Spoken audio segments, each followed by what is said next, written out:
Welcome back to the MLS Net Boys podcast. I am your host, Chase, and I am joined today by producer Isaac. How are you doing, Isaac? Pretty good. Just got my haircut today. Feeling the breeze. AC in my car stopped working for 10 minutes, so I'm really needing that breeze today. It's always rough on a hot summer day, and I did not tell you this before, but your haircut looks fresh. I like it. Looking nice. Thanks. I also look like a dead rat today. I'm wearing a t-shirt. Let's see. Is that the crazy frog from the... This is a picture of the crazy frog on this distorted shirt. It looks like he's getting crucified. I can't really tell.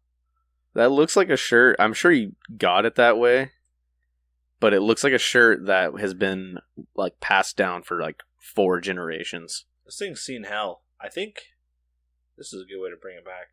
I think I actually went to a Timbers game in it once.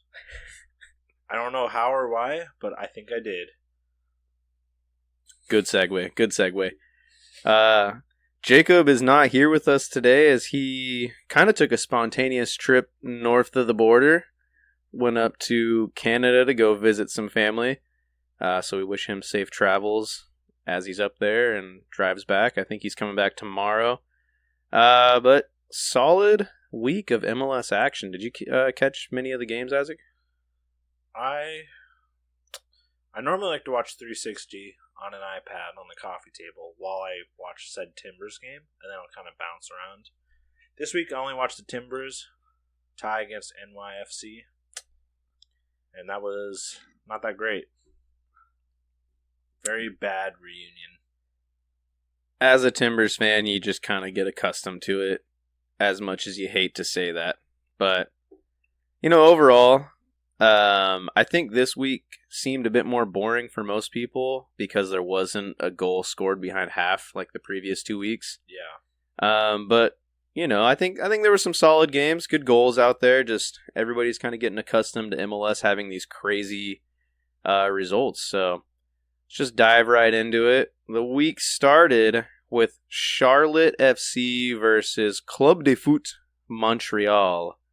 Charlotte hosted this game, and it was a 0-0. Absolute stinker of a game. Super boring. Nothing really to talk about at all. I mean, Montreal has kind of been on the up recently. They're starting to finally build on the terrible start they had to their season. Now that they finally got their new kits. But just a boring game. Pretty even possession. Like low pass accuracy from both teams. Just nothing really to talk about here, honestly. When people make fun of soccer, and just think of your average football dad. Just think of that guy making fun of soccer. That's the type of game he's pointing to. Just think of like a Pop Warner football dad who's out there. Just, I don't even know why y'all play that sport. What's that liberal foot sport you're playing? Yeah, just a boring game that, I mean, even when you look at both lineups, like, there's no names that really stand out to anybody here, honestly. There's just nothing. This is the game that, like, with the Messi announcement coming to MLS, like, a lot of people are starting to tune into the league. I hope nobody in Europe, like, woke up, like, in the middle of the night to watch this MLS game. You have eyes from all over the world watching the MLS for a week, just because, it's hot in the news, it's on Twitter, people are making memes. You go on Instagram, you see hood clips making Messi memes. You're like, okay, I get it. And then they tune into this stinker if they do. Yeah, not a great look, but yeah, I mean, it happens. We'll say, clean sheet for both teams. Both teams made it out of this game without conceding a goal.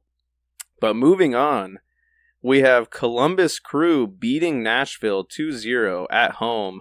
Christian Ramirez proving to be a very solid signing for Columbus, scoring a goal in the 20th minute, and then Nashville conceding an own goal in the 95th minute, unfortunately. But 2 really solid teams. Honestly, a really fun game to watch. Both teams proven to be really strong contenders for MLS Cup. I don't know, if they're both going to make the run deep.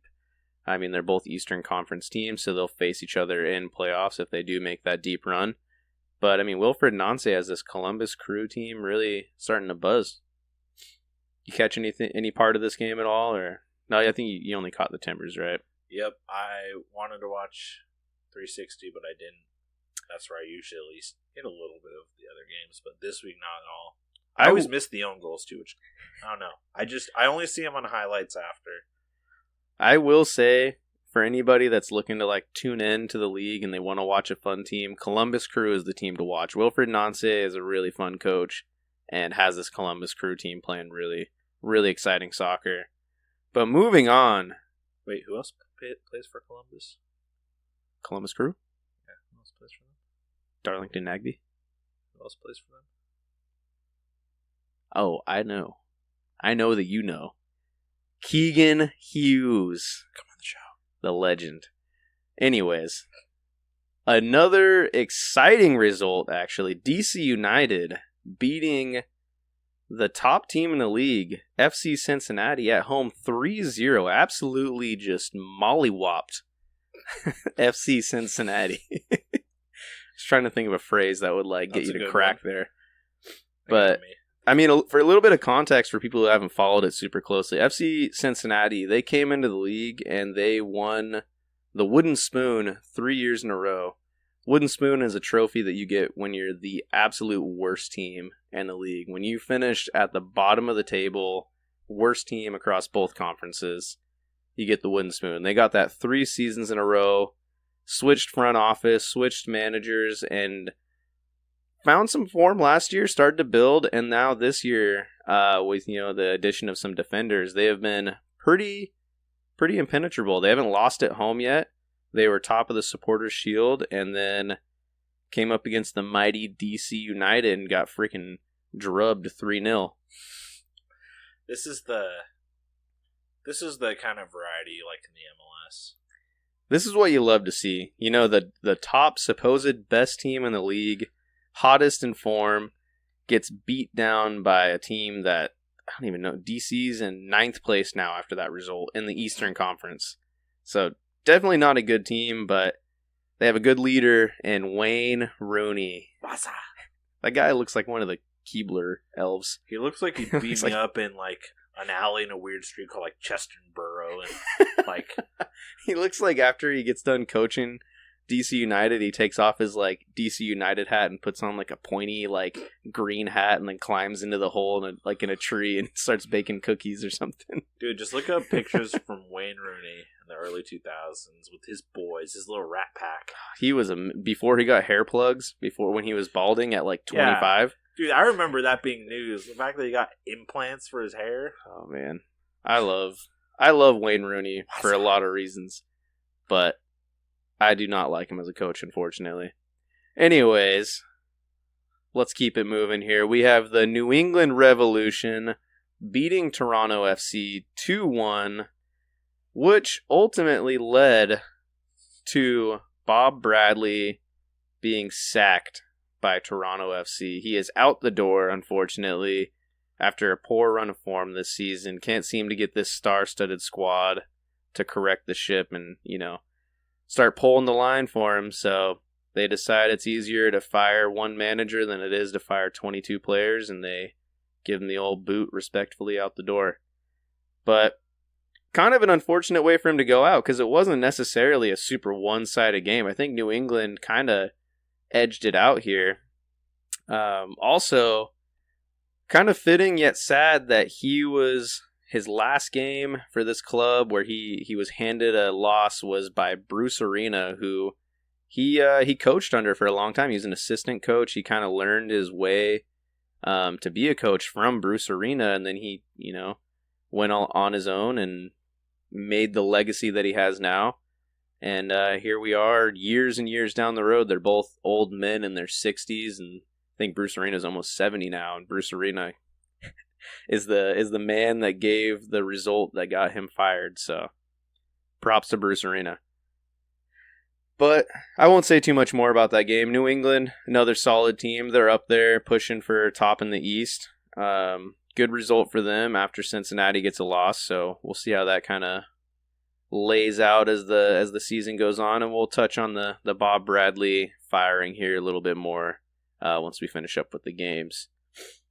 But another extremely exciting game. We have New York Red Bulls smacking around Atlanta United 4-0 at home, which you love to see. I mean, Atlanta United has not beat New York Red Bulls at Red Bull Stadium since they've entered the league, which has been, I think, nearly 6 years now.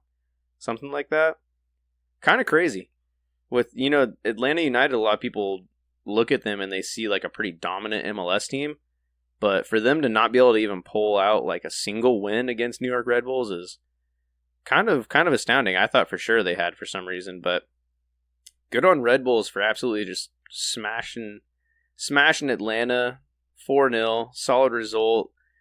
Couple goals from Frankie Amaya at the end of the game. Daniel Edelman scores. Caceres Jr. scores. Good on those boys. Good work. Moving on to the next game, we got Sporting Kansas City losing to the Chicago Fire at home 1-0. You hate to see it because Sporting KC was finally on the rise, but good on Chicago. Just kind of rolling along, pulling out. Root for both of these teams here. I know, they're both teams that have just been just crap through the beginning of the season, and now they're kind of finally starting to find some form. Chicago's looking pretty solid, looking like a team that's going to be pushing for playoffs for sure. And Sporting Kansas City, after not winning a game for like the first like quarter of the season, they have made their way up past the Timbers, unfortunately. But I mean, kind of a typical Sporting Kansas City game. I mean, they had 66% possession, nearly double the amount of passes that Chicago had. I think they had like 670 something. Chicago only managed like 350. So exactly what a Peter Vermees team wants to do. They want to control the ball, pass it around, but an astute Chicago defense can't be fooled by all your fancy just kicking the ball around. Yeah, no tiki-taki over there. Dude. Not going to work when you got freaking Chris Brady in goal, and I don't know most of their back line, if I'm being completely honest, but Frank Klopas is not going to let that fly. Next game up, we got Austin FC beating Houston Dynamo 3-0 in a Copa Tejas match, which seems to happen like every other week. These Texas teams just play each other nonstop, it seems like. Everything's bigger in Texas. I wouldn't doubt it if they get like a fourth team somehow in like San Antonio or something like that. Ugh. Got some big old women in San Antonio. They eat their churros all day. But suck all the air out of the stadium over there, dude. I can never remember that guy's name that said that. Who is that? Charles Barkley? Yes, Charles Barkley. The guy. That's a good bit. That guy is amazing. But anyways, Austin FC beating Houston 3-0. Giassi Zarda is finally finding his feet, scoring another goal. Man is actually providing after just being like a meme for them for the first half of the season. They brought him in to be like their like proven goal scorer in the league. Man played like he was a right back, stuck it forward, which was just sad to see. So I want to be honest here. I haven't seen him since he left LA. Is his hair still blonde? Yes. So he can be seen. That's his thing, right? Dude has rocked the same haircut his whole career. Kind of a sweet reason why he did it. Yeah, so when he originally broke into the squad for LA Galaxy, when, I don't remember how old he was, but he dyed his hair blonde on top. And he said the reason he did it is because his grandma would watch the games and he wanted to do something so she could be able to tell who he was on the field, like, easily. Which I feel like nowadays, especially with the Apple TV, they have like such good cameras and it's so close. Yeah. It's pretty easy to be able to tell who it is. Also, you have your name on your jersey and you're wearing a number. But I mean, it's a sweet reason. Like, kind of, I mean, he's out there doing it for his family, playing for his grandma, and, bagged a goal in this game for his grandma. Also, Timbers legend Julio Cascante getting a goal in this game as well. Ethan Finley started the scoring off in the 22nd minute. But good on Austin, getting some form. Putting up a performance for their home fans. Houston kind of humbled a little bit. They had been on a good run of form. People are starting to think Hector Herrera was actually a good soccer player in MLS. And, then you come to a game like this and you realize, oh, wait, Austin is better than Houston. Houston kind of sucks. I'm just kidding. I'm biased. Houston is probably the better team this season. They've actually been really solid. I just don't like Ache. Okay, here we go. Yet another stinker of a game. I already know which one you're talking about. What game you think I'm about to bring up right here? The Sounders in Orlando. No, actually, really, that's a different stinker. This one is Colorado Rapids versus LA Galaxy. That's also a stinker, but just 0-0. I'm just excited. I want to see some fan coverage of Orlando City just talking crap after that game. I normally when I'm on Twitter, I see a bunch of it, but I didn't see any this week. I know there's got to be some. See, I would agree with you, but the only thing I would say is Orlando and Seattle are both higher quality teams, so there might have been some more action. A little bit more of an edgy game. Colorado and LA Galaxy are both bottom two teams in the West, and there was just nothing exciting happened. On the MLS rundown, I was reading it, and they talk about each game, and then they have a thing where it says, "So did we learn anything?" And they'll write a paragraph, but for this game, it says, "So did we learn anything?" And it just says, "No." Period. It's just. Nobody expects anything else from these teams. I think this was one of our prediction games, actually, and I mistakenly said Kevin Cabral was going to, pop off against his former team and score 2 goals. Jacob said this was going to be 0-0, so I already know he's going to just extend his lead against me for that. But we'll just move on. Not much to talk about there. LA Galaxy, Colorado, both down in the mud, and they didn't really do much for themselves. No. Next up, we have Real Salt Lake versus Minnesota United, a 2-2 draw. Ben versus Dakota. It's 2 of our friends who have spent time in both those cities. Funny enough, because both those guys don't have any relationship with each other at all. But I would love to see them fight to the death over these teams. I would love to see them fight to death over these teams and then play futsal against each other. Because both those boys are menaces. Ben's a terrifying person when he steps on the field or court, no matter what sport he's playing. Man actually had to be subbed out of his intramural games when he was in college because he had punched a girl in the chest accidentally. But, We support feminism around here. Man's all about equality. But back to the game, Real Salt Lake versus Minnesota United, 2-2. This is an exciting game because in the 98th minute, at the death of the game, Justin Glad, center back for Real Salt Lake, just hits a freaking sweet volley, top left, just connects with it that I think any soccer player, when you hit a volley like that, you just know, when it comes off your foot, it's going to be a nice, clean strike. And especially for a center back who doesn't get into those positions very often, feels even better. But he absolutely saved a point for RSL here at home. Sent the fans crazy. They all go home feeling as if it was a win, even though it was a draw. But real quick, go ahead. Maybe the soda shops in Salt Lake were just wild that night. Everybody was going nuts. Real quick, I want to get your take on this. How do you feel about the name Real Salt Lake here in the U.S.? For those who don't know, Real is Real Madrid is probably the most famous team with that name. Real derives from a word that essentially means royal, in Spain, in Spanish. I mean, Salt Lake seems like a nice city, but it's just doing that in America just seems kind of... It's like we tried really hard to capture some of the magic from other leagues. Yeah, it is kind of silly. I mean... It just looks silly when you see, Real Madrid and then Real Salt Lake. I hate this trend of, teams around the league trying so hard to be, other... you see, with, Montreal, they recently, rebranded to be, CF Montreal. Which is kind of it's unique for our league, but it's they're trying too hard to be a European team. And then I hate all the boring names, a Minnesota United, New York City FC, LAFC, Orlando City. Then you get Colorado Rapids, you get Houston Dynamo, Portland Timbers. Hell, I'll even throw Seattle Sounders. You get some exciting San Jose Earthquakes. Yeah. It's exciting when you see teams That's a little bit morbid, but yeah. Or like the Chicago Fire. That's probably the most morbid name because that was named after like a terrible fire that happened in Chicago. But that is history. You don't get that type. That's a Chicago-based event. You're not getting that in like the middle of Spain.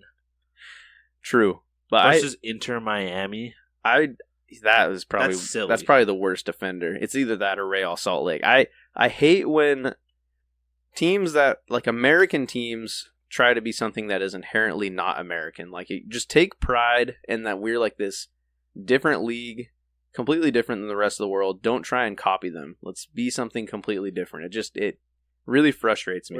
It's one thing too if we like actually had like I've heard this before. I don't know enough about it, but like when we partner, like if Real Salt Lake somehow partnered with Real Madrid, fine. Like if they had a weird academy set up where, they would poach some players from Utah, fine. I'm okay with that. I'm a little bit more okay with that.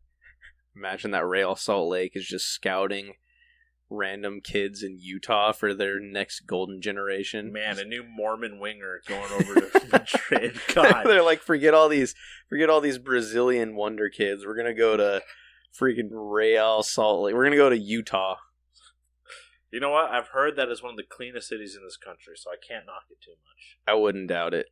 But I will finish with this. I still think it's hilarious that MLS as a league and like a lot of fans try and push this whole like little bit where they're like, it's called soccer.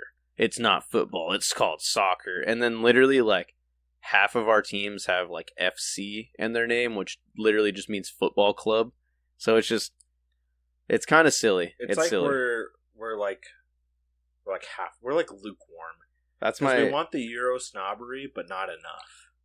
So it's just weird. It's like, just don't even try it. We already have football here. We're not going to win that battle here. It's just, you're going to lose.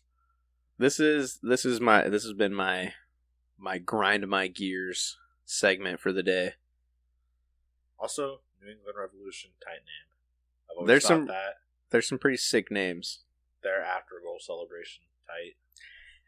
The dudes dressed like the Minutemen who are firing muskets. Moving on, back to the games, we have the Portland Timbers versus New York City FC. A 1-1 draw. What else would you expect from these teams? Yeah, I would expect a 0-0. Just stinker, but at least it was entertaining. That Timbers defense isn't keeping a clean sheet. Yeah, especially with Maviola starting.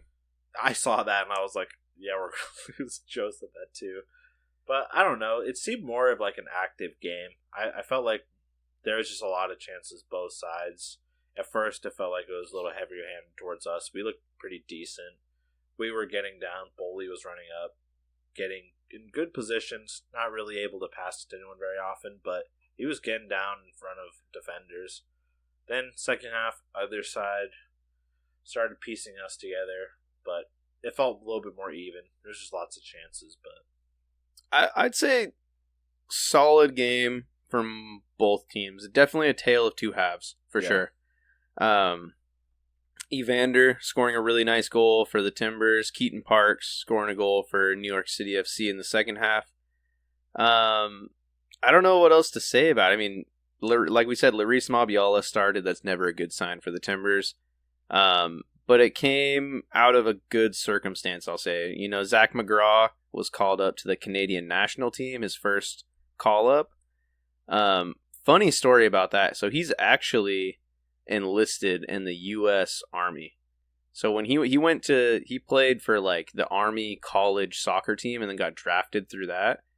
So he's like half, like I think one of his parents is Canadian. So he's eligible to play for the Canadian national team, but he's also still technically eligible to be called like into the Army, in the U.S. Army. So kind of a weird circumstance, but still a cool little fact. Which country is he going to fight for? If we go to war with Canada, which side will he choose? We should absolutely go to war with Canada. But we will move on to another Canadian team actually, we have LAFC playing the Vancouver Whitecaps. Vancouver coming up the victors, 3-2 against LAFC on the road. Solid performance from Vancouver Whitecaps. And I don't know if you've seen this. I don't know if you even really know who their coach is, but can you Google Vanni Sartini real quick and look at this guy? So Vanni Sartini, my last solo podcast, I went on a long rant about this guy. Latino Slytherin? No, that was Almeida, Carlos Almeida. As I said, I know there's one of these coaches that's Latino Slytherin. Vanni Sartini is like Italian Muppet Man. Like, so dude is like the bushiest eyebrows I've ever seen, but he's super lovable, and a lot of people kind of call him like the Ted Lasso of MLS, like just a vibes coach. Guys, just super like upbeat. I mean, he's definitely like pretty like tactically adept. Oh my god. Are you looking at pictures of him right now? Whitecaps coach wins Sea Fox contest and will sing at Nickelback concert. Oh, okay, yeah. So that was what I was about to talk about. There's been this clip going around of him of he's singing a Nickelback song. I just watched it earlier today. Absurd. Yeah, I watched it earlier today, and it's really funny because he's just like, he just looks like a really soft like dad. You know, like you would be like one of your friend's dads. He's like a really nice guy, but he I bet you that man goes ballistic if you break spaghetti noodles in half. It's him singing a Nickelback song with a very his thick Italian accent, and it's just hilarious. I encourage everybody to go watch it. But back to soccer. Vanni Sartini, great coach. Just takes time. All I have to say is it takes time for this guy. But here we are with a great result, 3-2 on the road in LA against LAFC. Solid performance. Not exactly, I think, how he would draw it up, but when you play against a really strong LAFC squad, you kind of have to do this. He conceded a lot of possession. He let LAFC just control the ball, sat back with his back three, almost a back five at times, and just let LAFC take the ball for, I think they had 67% possession, something like that. And then when he had it, they were absolutely clinical. They just drove up the field, found their opportunities, found their goals. And this is a team that doesn't have arguably their best player in Julian Gressel, because he just got called up for the U.S. national team for the Gold Cup. So even more impressive on that front. Moving on to our next game, we have San Jose Earthquakes hosting St. Louis City SC, and they lost 2-1 to St. Louis. St. Louis, 2 goals from, I believe it was Samuel Adeniran. I cannot say his last name. Adeniran. I think he's just now breaking into MLS. So this was a guy that came to the league years and years ago, played for Seattle FC, or Seattle. It's not Seattle FC. I'm stuck on our little weird topic we were just on. Seattle Sounders. Never really got a chance to play. Got loaned out to USL squad. Did his time in USL. Then gets signed for St. Louis, and finally gets his breakthrough. Now that they're short on players, they've had some injuries. Comes in and absolutely bosses this game. Man scores a goal in the 41st minute, and then his teammates decide to give him the PK in the 58th minute to take the lead. Really class from his team, but you love to see it. So good on him. San Jose, unfortunate to lose at home. I wouldn't worry too much if I was a San Jose fan. Probably you should be more frustrated that Jeremy Ebobisse didn't get called up for the national team when he absolutely deserves it. But I think San Jose is still on a good track. St. Louis claimed their spot top of the West yet again after being off the top for a little while. But we'll move on to said stinker that we talked about earlier. Seattle Sounders, Orlando City, 0-0. And my favorite thing about this is that it was in Seattle. So you had a bunch of Sounders fans that wasted a whole afternoon to go watch their team tie 0-0. Yeah, I wonder what the mic'd up crowd sounded like there. You just had that one dude in the shirt that was too tight for him doing the Come on. The fight and win chant for Seattle. Oh, man. Dude, every time there's there's any TikTok or Instagram reel, what's just British chants versus American, that's always the example. And then people are just all the Americans are just what's wrong with that? Freaking Americans, dude. But, I think I think a good reason why Seattle didn't score in this game was the fact that Jordan Morris is not there with them right now, which kind of crazy to think about because I don't really rate Jordan Morris that much, but for whatever reason, this team can't seem to score unless they have him. They have no other goal scorers. I don't know what the deal is with them this year. They just can't seem to find the net. I love to see it because this is the team that a lot of people thought were going to be, MLS Cup contenders, and now look at them, just absolutely down in the dumps in a playoff spot, which the Timbers are not in. So I can't say much. Yeah. But that wraps it up for this week's games. That was every game. That was a lot quicker when it was just me and Isaac because we don't rant about really obscure stuff like Jacob and I do. But my lore is lacking. I need you to get caught up on your just obscure MLS knowledge. If this was about Edgar Davis, it would be a different conversation. That's all I'm saying. The Pit Bull. Yeah, the Pit Bull, dude. I did want to take a quick moment. This is going to be a little bit of a shorter episode just because Jacob's not here. We aren't going to rant as long. We're not going to do any trivia or games, but I wanted to take a moment to kind of talk about the Bob Bradley firing at Toronto because I think a lot of people probably saw it coming as, the two star players in Toronto, Bernardeschi and Insigne, two Italian star players were kind of calling for his head earlier, like a couple months ago or a month ago. They were calling for him to be fired, and they didn't want him to be there anymore. Which I think there was this internal struggle because Toronto definitely brought him in to lead this club to a new level after years of success and then a little bit of a downtime. They brought him in to kind of turn it around, and I think that makes sense. I mean, considering Bob Bradley, in my opinion, is probably arguably right now the greatest American coach of all time. I think that's definitely, there's room to change with guys like Jesse Marsh coming through, Jim Curtin, dare I say Caleb Porter. But Bob Bradley's a guy who's just given so much to the game for U.S. soccer. I mean, he's coached the national team, he's coached youth national team, he's coached college, he's coached MLS, he's coached abroad. He's a man that's done a lot. I mean, when you look at what he's won as a coach, I mean, as the U.S. men's national team coach, he's won the Gold Cup. He won the Supporters Shield in MLS. He won the Canadian Championship. He won MLS Cup. And then he's been a 4-time Manager of the Year. 3 times in MLS and then once in the Norwegian Top Flight.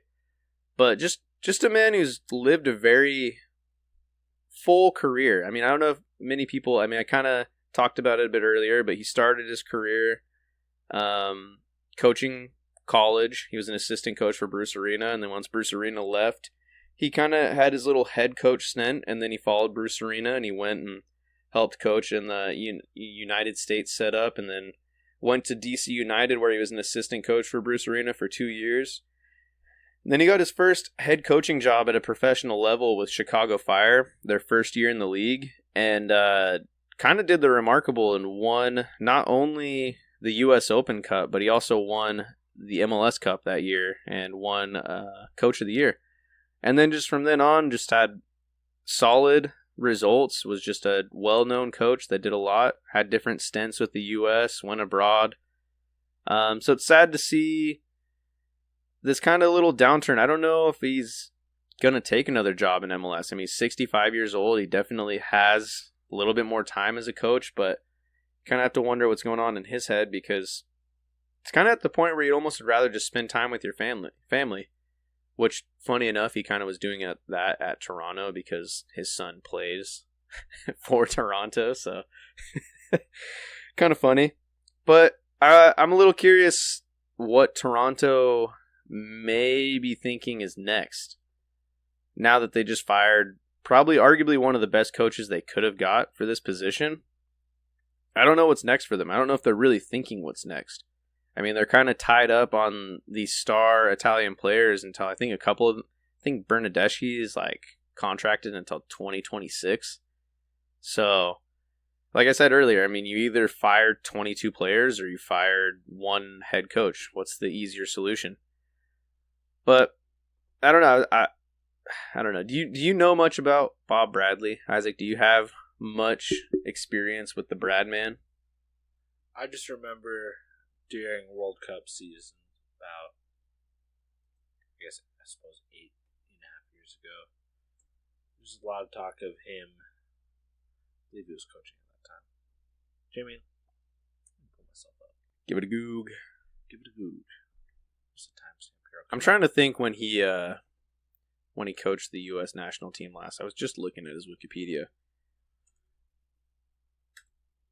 If I were Jacob, I'd probably just have this like completely memorized. Jacob does a backflip.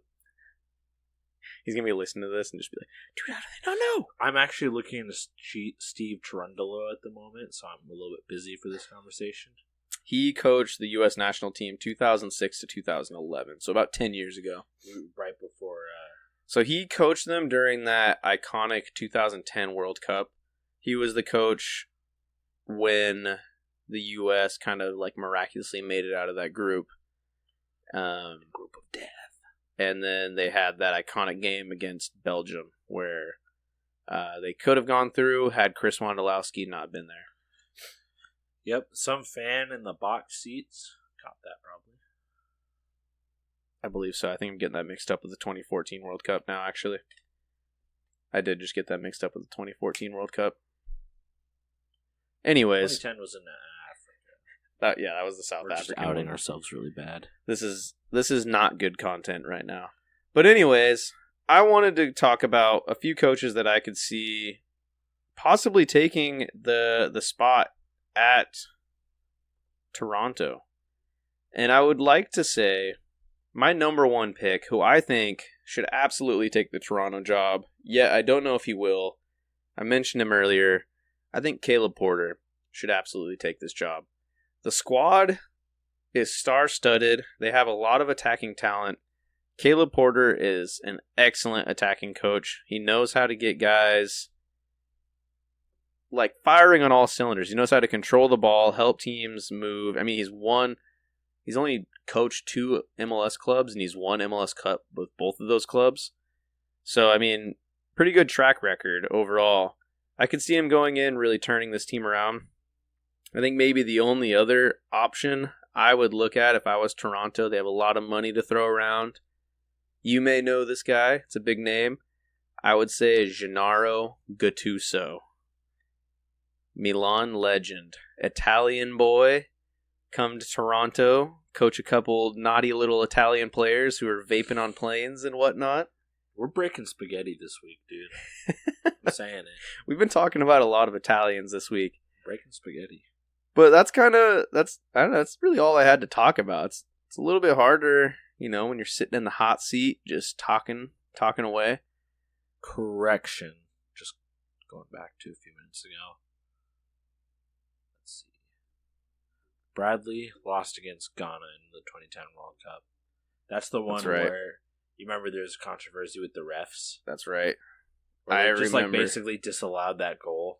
I remember because it sparked the Ghana Ghana rivalry for the 2014 group stage. Yeah, and people were like, what the hell was that? Why'd they disallow it? You remember that? I remember. I wiped that game out of my memory because that was like the World Cup when I first really got into soccer. I remember watching that. And the last minute Landon Donovan goal against Algeria to send us through was probably like the iconic moment that like made me fall in love with soccer, I'd say. Beautiful moments. I just remember that was a crazy time. I just remember like all the players walking over like to that ref like, why? And then like you hear Americans, like you hear random NFL commentators be like, well, at least in our sport, they have to explain themselves. Yeah, that sort of decision has been completely eradicated with VAR, which is one of the beautiful things that has been added to this game. You know, even though it's still kind of flawed. But that's all I really had to talk about. I want to just kind of go over the Bob Bradley firing, as I was kind of sad to hear it. You know, I like Bob Bradley. I think he's one of the greats. Definitely a guy that will go down in the history books of American soccer. But we'll move on. We'll go to our match predictions for this upcoming week. I didn't really go over the ones that we had from last week. But I'll kind of briefly recap. We had predicted for Atlanta versus New York Red Bulls. Jacob and I both predicted an Atlanta win, which we both were correct, but we did not get the scoreline right. DC versus Cincinnati was our next game. Jacob predicted 2-1 Cincinnati. I said 3-0 Cincinnati. The exact opposite happened. DC smacked Cincinnati 3-0. You couldn't have guessed that game, to be fair. That's wild. Yeah, I don't think anybody expected that. Waza. Last game was Colorado versus LA Galaxy. I already said this earlier. I thought Kevin Cabral was going to pop off against his old team. Got it completely wrong. Jacob got this result completely correct.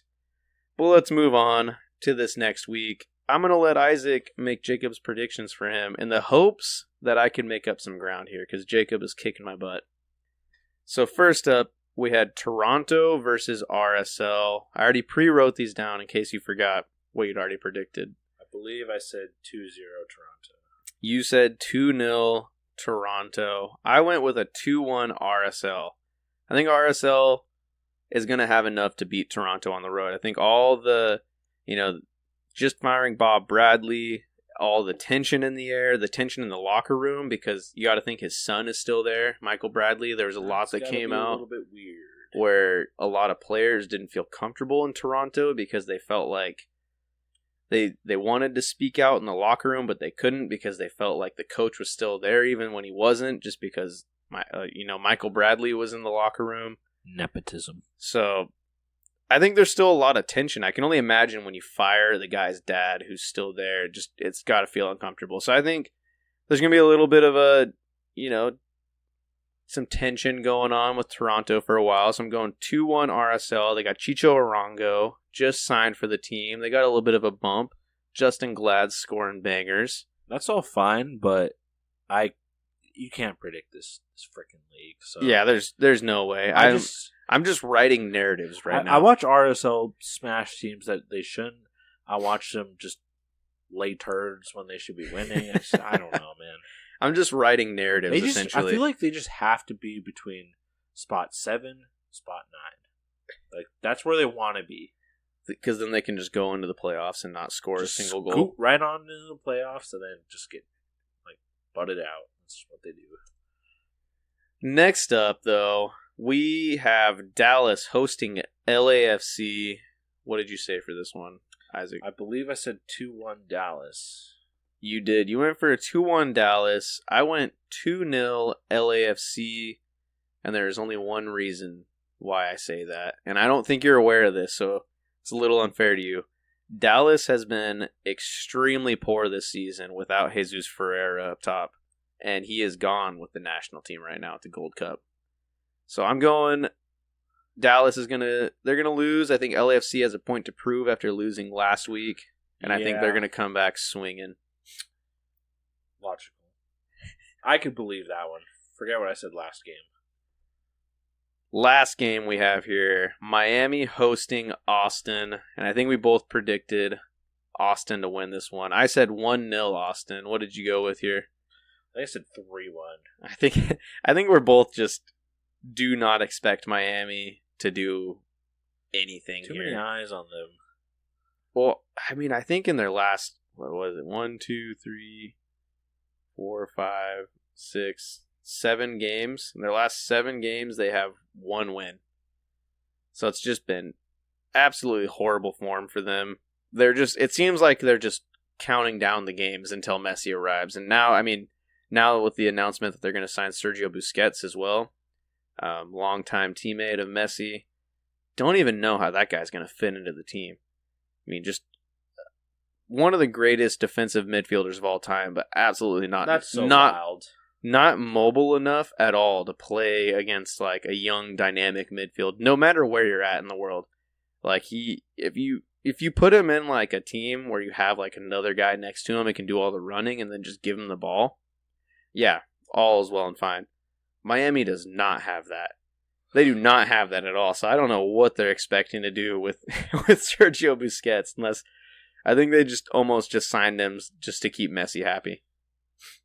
But weird buddy contract. I think we're both going with an Austin win here because it seems like Miami just has rolled over and accepted the fact that they're just waiting for Daddy Messi to come in and just like start. Miami's counting down the minutes for Messi. Messi's counting down the minutes to get to the Hard Rock Cafe. It does seem like Miami is like digging a hole just so like that Messi can try and prove himself in MLS. He's gonna test his grit in the best league there is. He's gonna come here. He's gonna pick up a team that's at last place in the league and just carry them to the playoffs. Which I don't know if that's gonna happen. I just think my man loves the nightlife in Miami. Maybe. He's just gonna be listening to like Dominican music like all night. Oh, man. It is like a vacation spot where you could see all his friends from Europe just coming to meet up with him. Like, you could see Luis Suarez, you could see Neymar, like, all these guys coming and meeting up with him. But I think that's one of the, like, most beautiful things about this Messi move is he's kind of similar to Beckham, like, paving this way, opening up this avenue where you're going to see a lot of just great players find their way over here because Messi did it. A good bump. I think Messi, people are going to say Messi did it. He went there, and people will ask him, and he'll say he had a good time. He enjoyed it. I really hope he says that, and we just start to see a lot more bigger names come to the league a little bit earlier in their career. It's going to be weird, though, if you just see them, like, if you see Messi on Miami lose to, like, Columbus Crew. That's just a weird thing to see. That seems like that would be like an AI-generated image, like, a year ago. I will absolutely accept that. What are you talking, dude? Columbus Crew got Aiden Morris just bossing it in the midfield. I know, but you just can't imagine Messi on a team. Yeah, Steven Moreira just bombing up the wing from right back. Yaya Boa. Or Houston Dynamo. Houston, that would suck. Dude, you got two dinosaurs in the midfield, Sergio Busquets and Hector Herrera just rolling it back like it's Barca versus Atletico Madrid in 2015. Oh, no. I didn't even think about that matchup. That's so gross. That's so terrible to think about. I mean, it's like just lofting him up there, hoping, praying for something to happen. That's so funny. Anyways, that, I believe, is it for the MLS Net Boys podcast. We're going to wrap it up. I don't even know if this is a shorter one or not. Kind of feels like it was about the same length. 50 minutes? Pretty close. I told Isaac, I even told my girlfriend when we left to come record this, because we're at Jacob's house right now, even though he's not here. I said, it'll be quick, maybe like a 30-minute one. We'll just sit down and do it. We sat here for like an hour, just BS'd for a while, drank some beer, and then we finally like recorded, and we're still here 50 minutes later. This is also just for Jacob. I ate all of your snacks. There's none left. We're going to put your bikes outside by the curb, too. This is my house now. I'm gonna push your AC out the window. Oh, all right. We should wrap it up there. This has been it for the MLS Net Boys. Thank you all for listening. Keegan Hughes, come on the show.